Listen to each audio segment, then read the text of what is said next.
Great to have Derry Girls back, isn't it? What an incredible return. And now we get to meet the glorious people behind the show. Let's start with Lisa McGee, the creator and writer.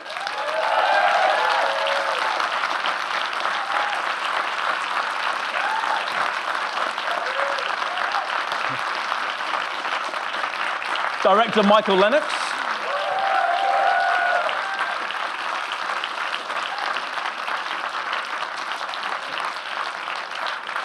And the brilliant cast, Saoirse Monica Jackson.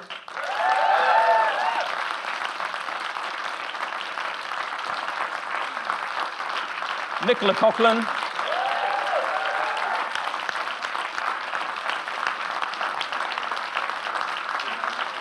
Llewellyn. And Louisa Harland.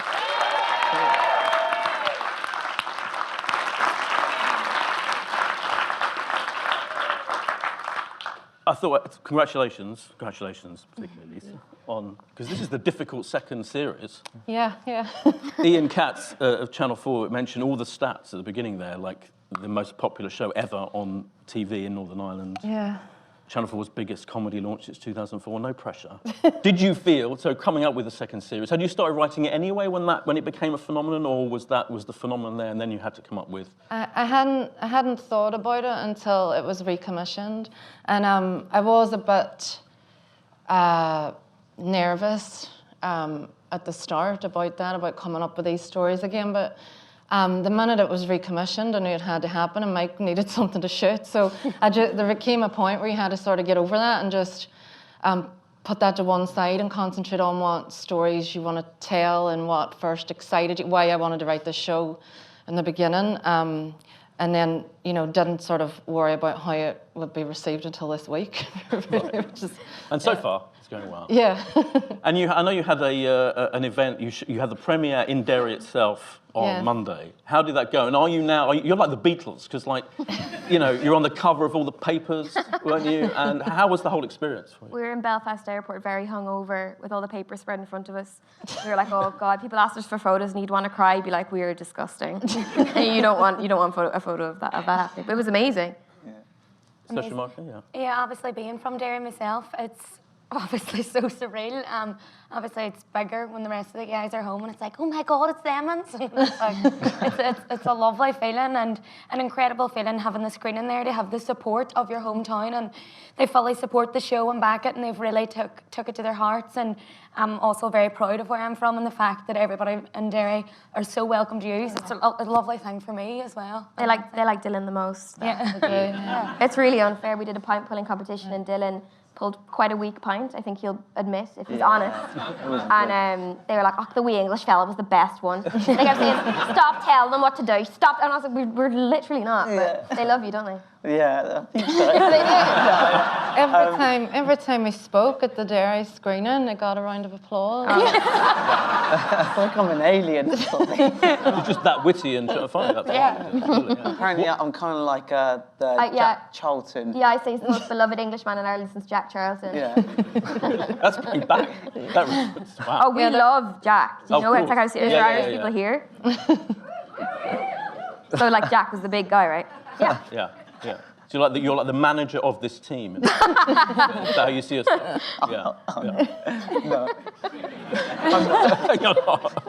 What do people come up to you and what do people say to you when they see you and recognise you? Oh, they always call me wee English fella. Right. I sometimes get Dick. Don't be a dick, James. Mix. It's fun. Yeah. And Louisa, how in terms of the audience response and all of that, is that kind of, I guess it's changed your life in a way. Does it feel that way to you, that it's kind of changed things so dramatically?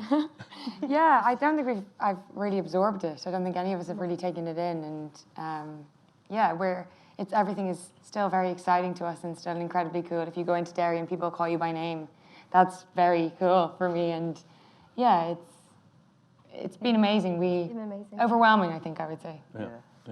And in terms of the second series, Lisa, did you going back to the first series, you've talked in a lot about how it is based on your own experiences Yes, to some extent. Yeah, inspired by, yeah. Inspired by. Did you, for the big storylines, do those come from, I'm obsessed with the extensions, or did all these things happen to you? Did you have an inspirational teacher like Dead Poets Society? Did you have a trip where you had to bond with Protestants and Catholics bonding together? They just sort of push you together in these very unnatural situations and try and force you to mix, you know. Like us. Yeah. Yeah, like me and Mike working on this show, it's cross-community. But it never went, obviously it never went according to plan. And all the Catholic girls were interested in was getting off with Protestant boys. There was no sort of, so yeah, that happened. It was called Reach Across. Yeah. Reach Across. Yeah. Wow. Go swimming, play football, anything, just to meet the Protestants. Just reach across, somehow reach Just to across. reach across. But that is a classic example, isn't it, of how you're dealing with, I mean, you know, dealing with is even the wrong word, but the background of the Troubles and of the politics of the issue, you deal with such a light touch. Is that something that you have to work on, that tone, or is it something that comes naturally? Not really, I suppose, because I've loved it, and there is, I think to people outside of Northern Ireland, it's quite a strange sense of humour because they've had to find a way to deal with, you know, a weird set of circumstances and some very dark things, and they've developed this sort of strange sense of humour that I think the tone of the show comes from that, really. And Mike, in terms of directing, you directed all of the first series and all of this series, so do you work closely together on that, on establishing that tone and getting it right, getting that kind of balance between the references to the issues going on in the background and just the fact that it's incredibly funny at the same time? Absolutely. No, I've known Lisa for 10 years, do you know what I mean? So what's great about the whole Derry Girls experience, like working with your mates. So there's real energy, you know, on set, you know, and on the floor. So it's great when it comes to filming, you know, in that sense. Yeah. But also for me, there's been some amazing stuff done in Northern Ireland before, but there's not enough done on places like Derry. There's not enough done on the sort of lighter side, or the more positive side, and that Derry can have these serious issues, but it can be mad and extremely funny. Do you know, at the same time? So it was about capturing that balance in total. Yeah. Because you could have, again, you said you could have done this show about a Catholic girls' school now. You could have been a contemporary story. But was that decision to make it in that period key to making it as special as it is? When I first started developing it, I was going to avoid the Troubles because I just thought I can't be bothered. And I always said when I was young, I never write about the Troubles. I'm sick of them, you know. And then Llewellyn, who I work closely with, she's one of the execs, she's here. So I told her that, and she was like, yeah, we'll have a try, but maybe, you know, maybe the Troubles is the interesting thing, and maybe your real experience as what's going to be, you know, more authentic, and that I have no experience outside of being a teenager in the Troubles, so it didn't feel very natural to try and, you know, bring it up to date. So that would have been a very bad idea, I think. I'm sure it would have been a great show, but this is the masterstroke. And Saoirse, Michael, you guys, starting with you, Saoirse, what was when you read the scripts for series 2, what was your feeling? Did you have kind of strong ideas about how your characters should go on, or did you just let Lisa write it all, and then you read the scripts, and then what was your reaction? Well, Lisa's writing is obviously so brilliant that I would just like to leave it down to Lisa, obviously. But I do think this series, everyone's character has changed a bit, and we all have that sort of step up. I think, especially for Erin, she becomes slightly braver, and she's more entitled to she's sort of entitled to the image that she has of herself a bit more, and strives for that. But obviously, as we've seen before, she's constantly knocked down from her parents and sister Michael and everybody else around her and her friends. But I don't think with this series at all, we keep saying this, there's no second album fear. I feel like Lisa's really outdone herself with this, and it's braver and older. And I mean, your character, you had an incredible moment in that final episode. Yeah. Coming out as a lesbian and all of that. What has been the response to that? Unbelievable. It's been amazing. We were terrified to shoot that scene because if it was a drama, it would have been very straightforward. You would have known kind of the beats to hit. But then it was terrifying to do it as a comedy because you don't want to undermine anyone's experience or make fun of that. So Saoirse and I talked about it a lot, and Mike and Lisa were amazing at how they kind of guided us through it. We needed to just trust. We filmed that in the first week of series 1 when we didn't know each other very well, you know. So it was scary, but oh my God, so many messages. I have so many people coming up to me going, I'm a real lesbian. And I said to a woman the other day, congratulations. And I thought, I don't know if that's the right response, but yeah. And in that first episode of this series, you're doing all your own stunts there? You're like Tom Cruise? That was the worst day of my life. My agent, who's here, rang me up, and she was like, I just need to ask you something. I was like, yeah. She was like, Derry Girls want to throw you off a cliff. And I went, what? And then I said I was fine with it, but that day there was a lot of crying. You'll see at some point if you see the close-ups, there's just no makeup left on my face because I was terrified. I did all of it except for the bit where she smacks against the wall. That was a lovely stunt woman. But I was hung up on that harness for quite a few hours, wasn't I, Mike? Yeah, you were. You were. Do you feel bad about it now? I said to Lisa, don't even try and put me in a kayak or I'm walking. If we get another series, I just no water. Yeah, I was trying to work out where the stunt woman might have been. The smack against the wall is her. Unfortunately, everything else was me. And I came down during the lunch break of that day, and I was like, everyone's going to think I'm amazing. And I went and I got a plate of chips because I was like, I deserve to eat just chips today because I'm so brave. I went into the dining bus, and Jamie Lee and Saoirse were talking about something completely different. I was like, I can't believe you didn't just say how great I was. It doesn't seem fair. But yeah, no, I did most of that. And Dylan, there's the eyeliner scene, which I love. That great moment. How do you feel about that? Do you embrace that as a? Yeah, why not? Hey, like Bowie can do it. Why not? It's just. I think it's cool. I think he's embracing his feminine side as well, and the girls are taking him under his wing. It's tough love, but I think. There is something incredibly refreshing, though, isn't it? It's about him being kind of... in fact, in the first episode, when you're trying to be macho, which was hilarious, that does underline, isn't it, the fact that he's not a traditional macho character. Yeah, exactly. He was struggling to be a lad. It just wasn't working, and he ended up looking like a sexist. So he's just sticking with the gals because it kind of works. Who did you base the lad accent on? Was there anyone in particular? Was there a bit? A little bit of a Danny Dyer thing. Yeah. But yeah. You could be the new Danny Dyer. Yeah. And Louisa, I find all of it just because she's like the most joyously eccentric figure, isn't she? In the middle of it all. What's your favourite thing about her and about kind of stuff that she gets to do in this second series? I think my favourite thing about her is that she doesn't censor herself and she doesn't care what other people think, and I think we could all do with a bit of Orla. I wish I was still like that. But I keep on comparing her to Tigger from Winnie the Pooh. Like, she's a flibbity-gibbet, a will-o'-the-wisp, a clown, and I think she plays the role that Tigger does within that Winnie the Pooh gang, and I'm very happy to play that role. But with a hunting knife. Yeah. With a hunting knife and a lot of sweets. No, I'm livid you could have a bit where Orla was pointing the knife at the Protestants. That's my one. I threatened Father Peter, I think, in the original. You were like, don't mess with me, Peter. So I was watching you do it. It's my only complaint. Sorry. No. Claire. Tried to make it look. And Lisa, I was going to ask you, do you think this series 2 arrives, happens to arrive in a week of incredible amount of television, but shows like Fleabag's back, and it feels like, do you feel this is part of almost a little wave, a mini wave of like female-driven shows that are written by women, focused mainly starring with women, start going back maybe to Girls and Chewing Gum and shows? Does it feel that way, or is this just a show you've written from your heart and from your experience? Well, both, but I think it does feel like something's happening. I think those stories were always there, and now maybe they're getting a chance to get put out into the world.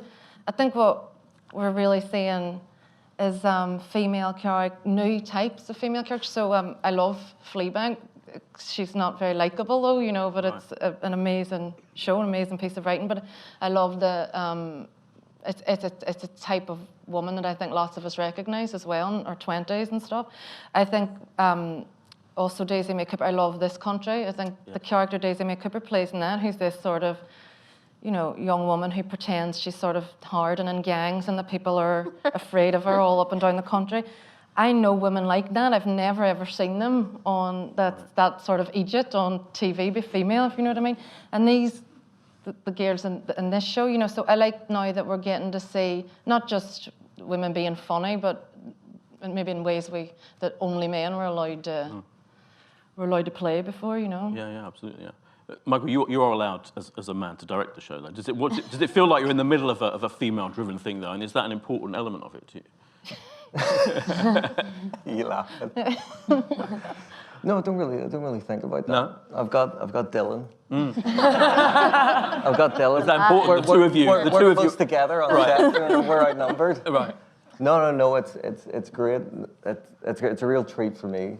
To get, first of all, to get to direct all of them, and get to direct, Lisa's work. You're only as good as the material that you get. Yeah. Do you know what I mean? So I'm indebted to everyone here, and especially Lisa. And what was the difference between you guys now doing the second series? So going back, do you remember your first day on set for series 1 when you didn't know each other? What was that like contrasted to now when you do know each other and you do have bonded and you're back filming this new series? We all thought we were going to get fired for the whole series. Like, that's not even a joke. We did the read-through and we're like, that was a nice day that we read that script and now we're done.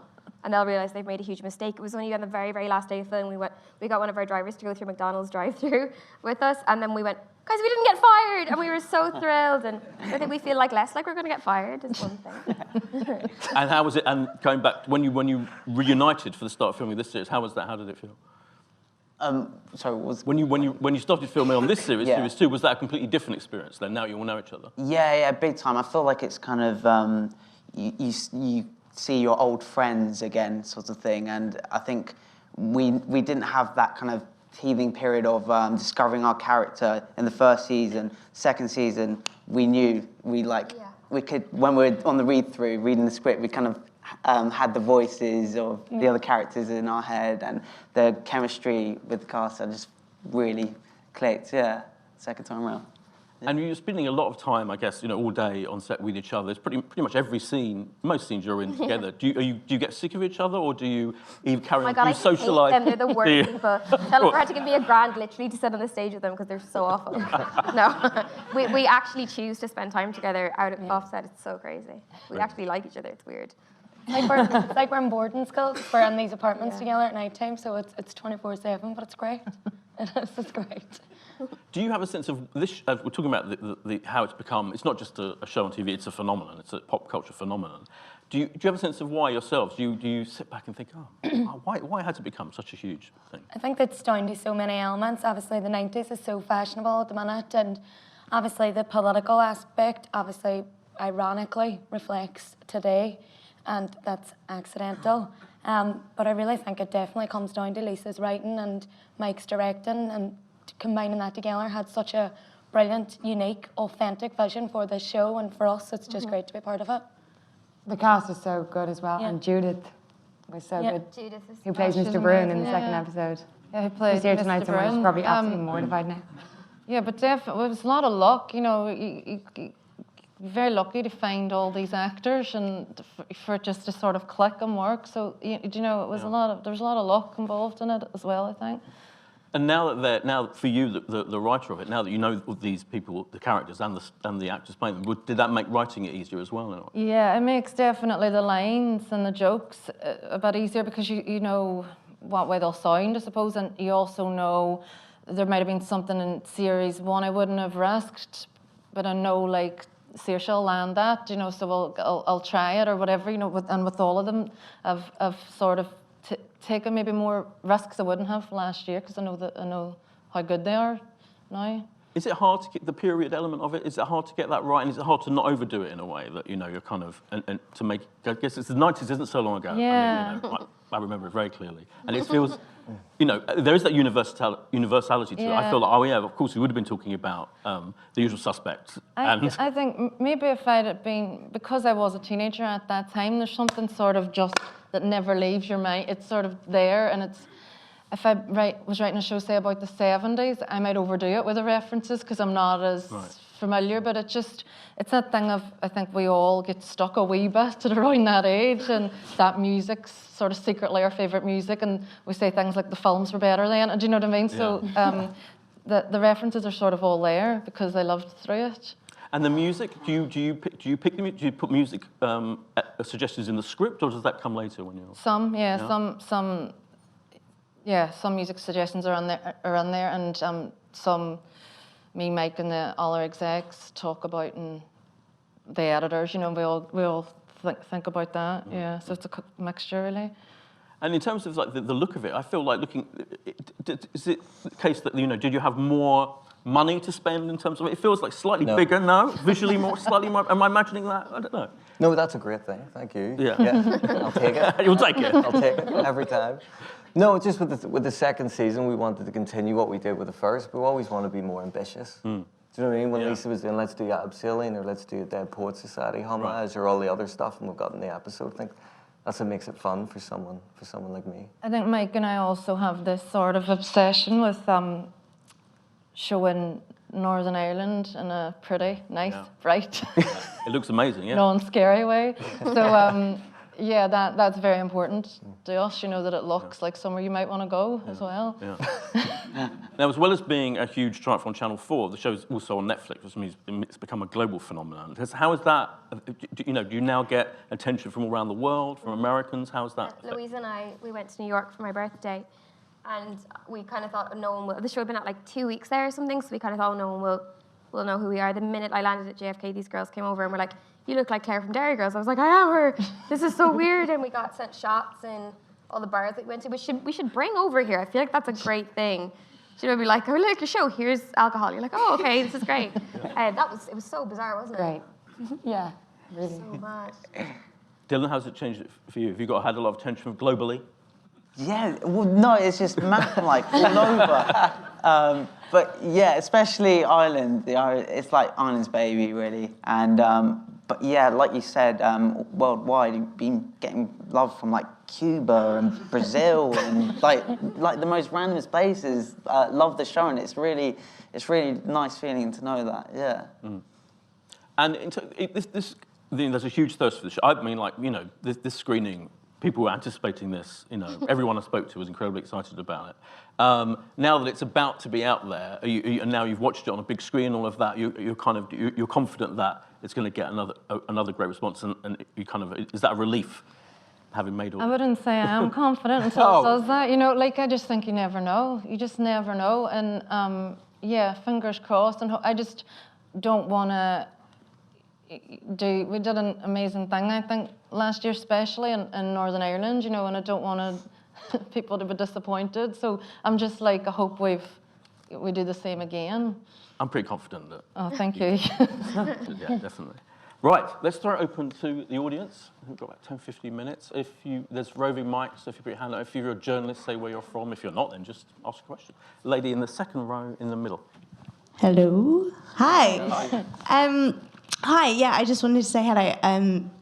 I'm just starting out as a writer with comedy, and Derry Girls is so inspirational, so I just wanted to say thank you, because it's awesome, and it's really cool to see like really girl-driven stuff, and yeah, it's really inspirational. So yeah, thank you. Basically, just like I just wanted to know, like, if you had any advice for like people starting out in the industry, especially comedy and television sitcom comedy, and what that is.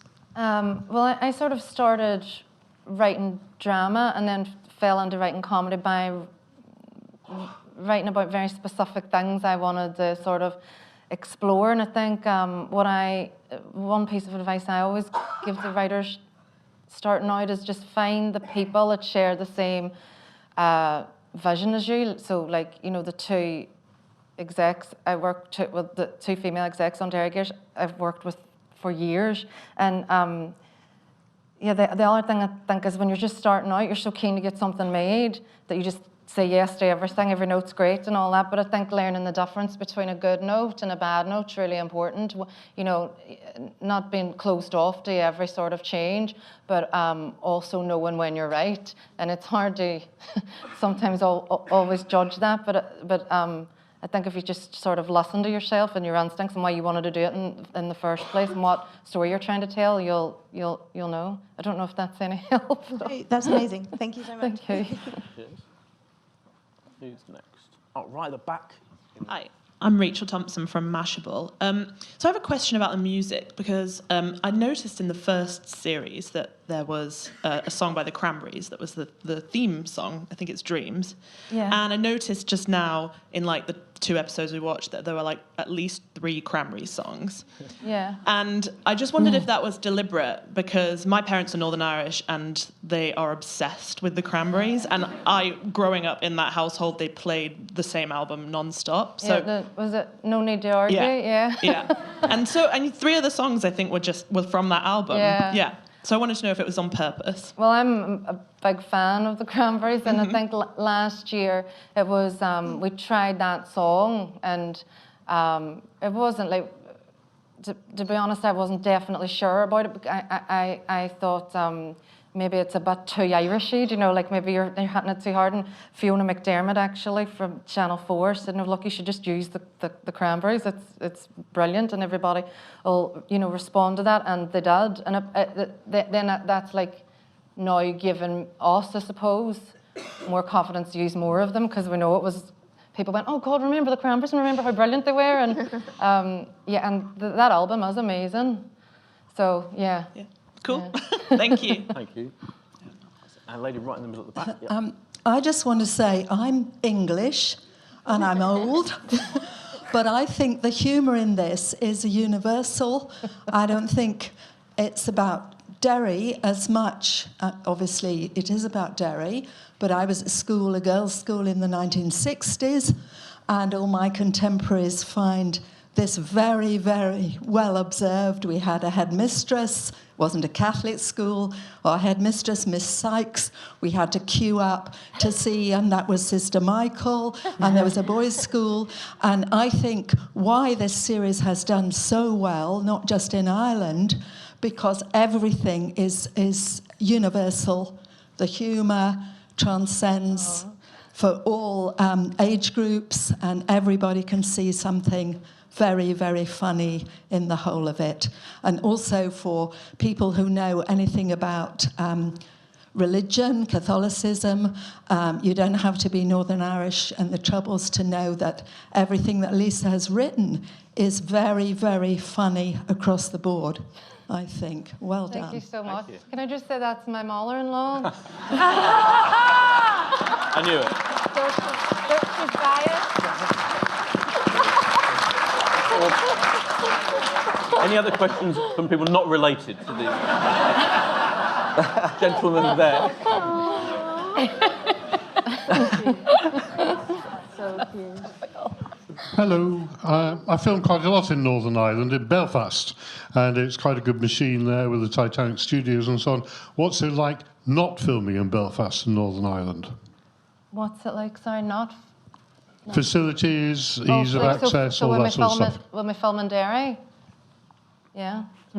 What's it like? What's it like filming there? Derry's an amazing place to film. I'm not just saying that because you're from Derry, talk about it all the time. Belfast, not a boring film. Belfast is quite flat, so sometimes it could be uninteresting to film. But Derry's this whole other place full of colour. We called it the other day in the Q&A. It's like a mini San Francisco. Do you know what I mean? It's something else, you know, unto itself. And for me, it's a visual dream, and it's great. But also filming in Derry, the people are so receptive. Yeah, they love it. Yeah. Do you get disrupted by like crowds forming and paparazzi and all of that?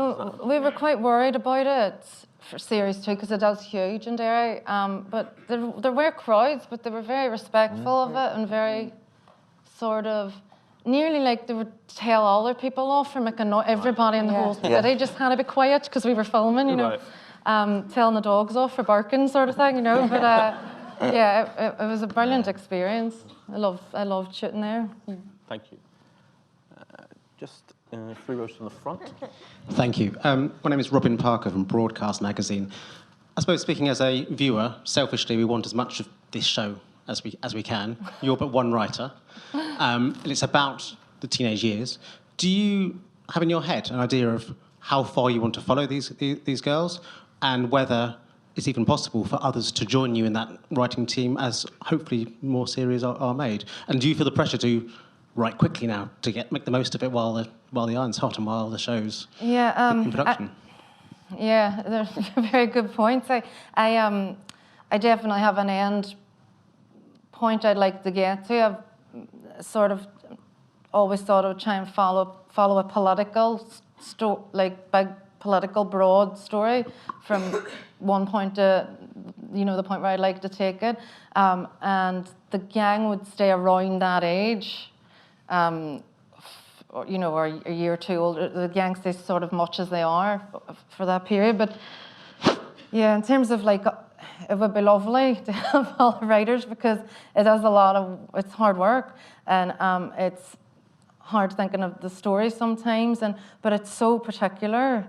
It would be quite difficult to let go of, I suppose, as well.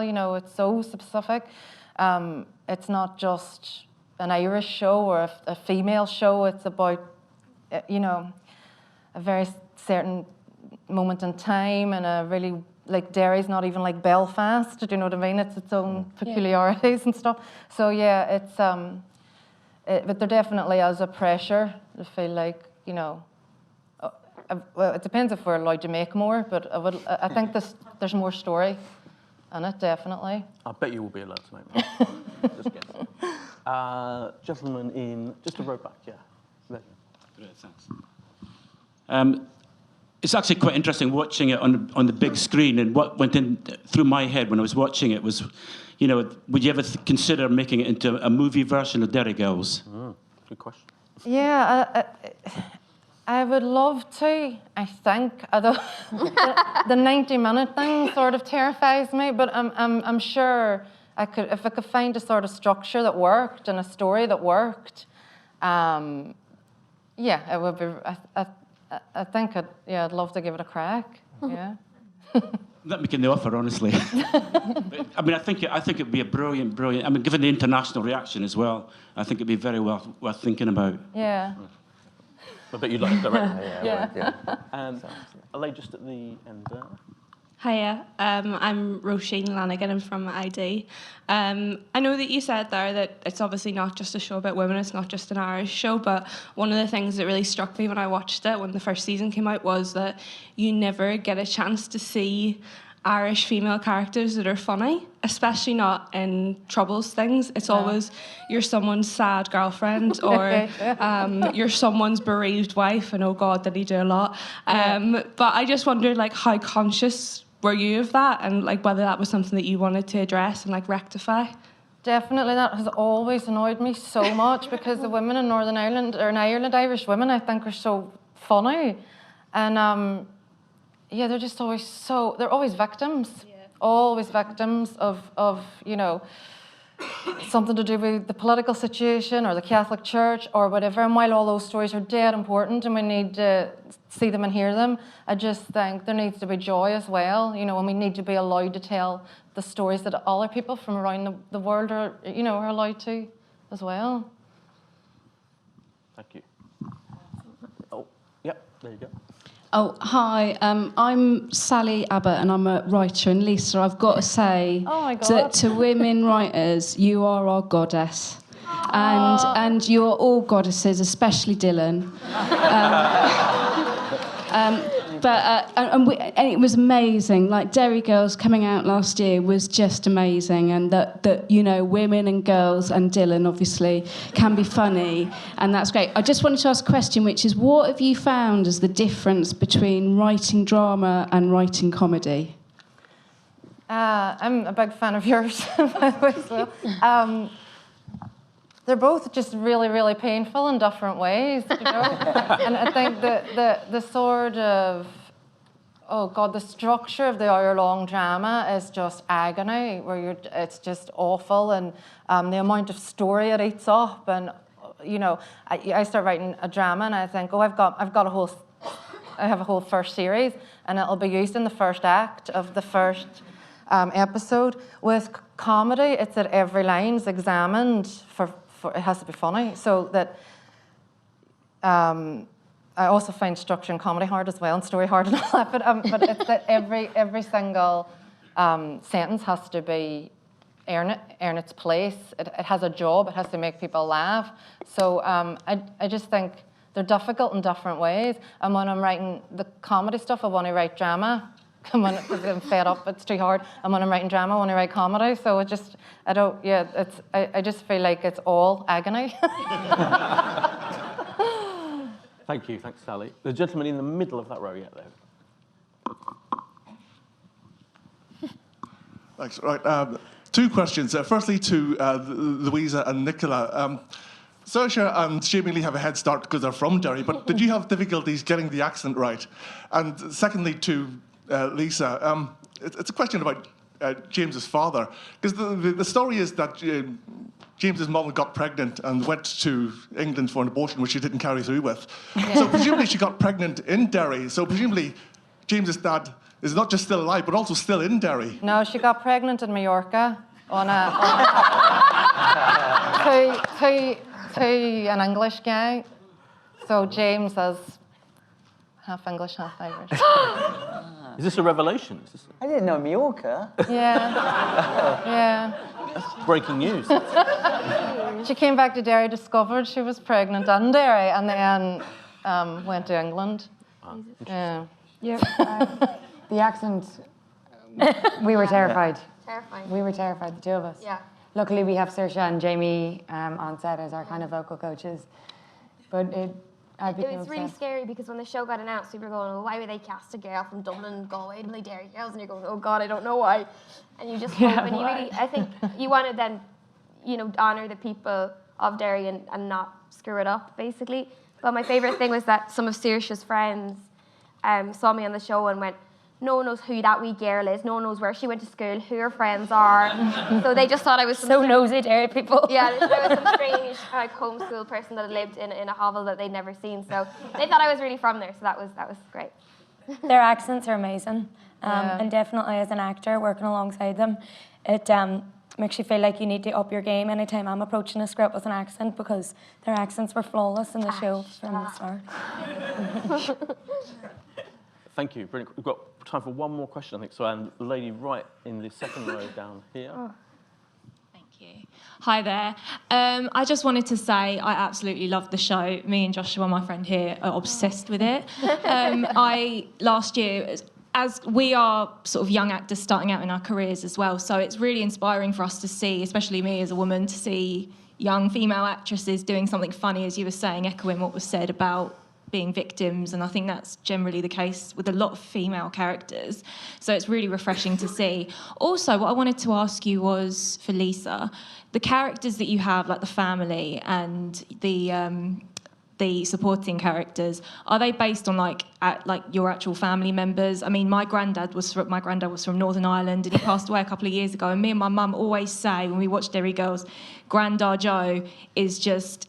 It's him. It's just so incredibly him. Even, like in particular, sorry to keep rambling, but when he says in the first season to Jerry, when he makes the waitress cry, that there was absolutely no need for that. It is literally so accurate. But yeah, basically the characters you've written, are they based on your friends and your family? Yeah, so they're sort of all combinations of different people. So the mums, about my mum, about my aunts, and all, and the friends, or different friends, sort of put together, and you just find what mix works best. But interestingly, Grandad Joe, my grandfather was called Joe, and he is exactly, that's just him. That's exact, very, doesn't have to change any. Those sort of old school tough Northern Irish granddads. There was a lot of them about, I think. Thank you. We have run out of time. Sorry, we could talk about Derry Girls all night because it's so brilliant. And congratulations on a phenomenal return. Thank you. If you want to watch it all again, Channel 4, Tuesday, 5th of March, 9:15. Thank you very much.